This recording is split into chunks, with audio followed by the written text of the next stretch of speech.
Op i luften, også.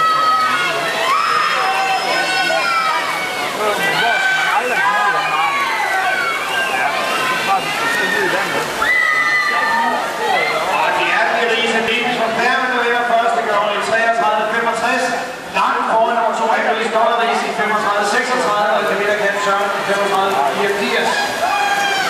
Søren, som skal være klar til endelig hele på den ene Karoline Udlander Hansen fra Ringsted, med 2 Dominika Skarpelvis fra 3-10, med 3 Camille fra Næstved, med 4 Camille Moen Højgaard, med 5 Hammer Christensen Herlev, og på med 6 Helena Sæber Stoltier fra Færøerne.